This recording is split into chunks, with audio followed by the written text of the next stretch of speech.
డబ్బులు తీసుకుంటారు బట్ ఏంటంటే మా ఐడెంటిటీ దందా పెట్టుకోం కాదు 2 డబ్బులు వస్తాయి. ఇప్పుడు ఎట్లా అడిగినా కంటిన్యూ చేస్తున్నా అదే కంటిన్యూ చేస్తున్నాను.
వంశీ వెనకే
ఇట్లాంటి ఎక్కువ కాస్ట్ ఉంటాయి సార్.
హైదరాబాద్ పంపించి పిల్లలన్నారు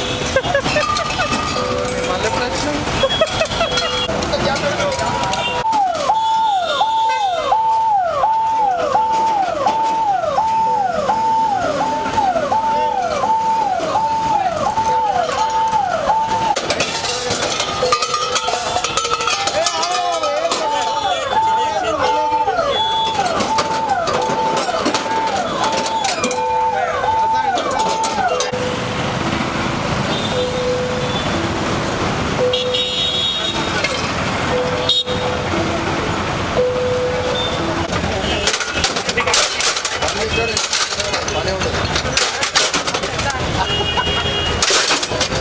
ఓకే, అందరికీ నమస్కారం.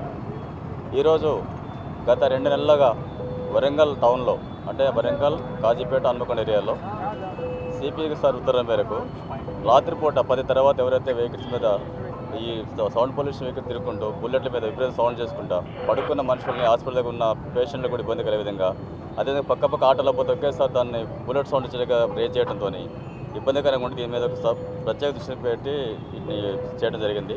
మా యొక్క ఎస్సీఏలో నాగబాబు కాజీపేట, అదేవిధంగా హన్మకొండ సుధారెడ్డి గారు, రామకృష్ణ వరంగల్ వీళ్ళని ప్రత్యేక అంటే ఫోర్స్ పెట్టుకొని మనము అంటే దీన్ని స్పెషల్ లెక్క చేస్తే ఇప్పుడే మన 261 ఇప్పుడు మేము రిస్ట్రిక్షన్ చేయడం జరిగింది. ఈ బుల్లెట్లో మనం ఏంటంటే బుల్లెట్ సీజ్ చేసిన తర్వాత దానికి ఉన్నటువంటి తీపిచ్చేసి దానికి ఫైన్ కూడా ఇంపోజ్ చేయడం జరుగుతుంది. ఇప్పటివరకు ఈ జనవరి నుంచి ఈ సంవత్సరంలో 1142 కేసులు బుక్ చేయడం జరిగింది ఓన్లీ సౌండ్ పొల్యూషన్ మీద. ఈ 2 నెలల కాలంలో 261.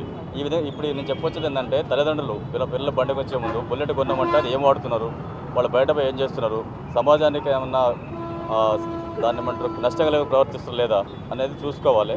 కాలేజ్ యాజమాన్యం కూడా వాళ్ళ కాలేజ్ చెక్ చేసుకోవాలి. మనం వచ్చే బండాలైన సౌండ్ పొల్యూషన్ వెహికల్స్ ఉన్నాయా లేవా అని చెప్పేసి.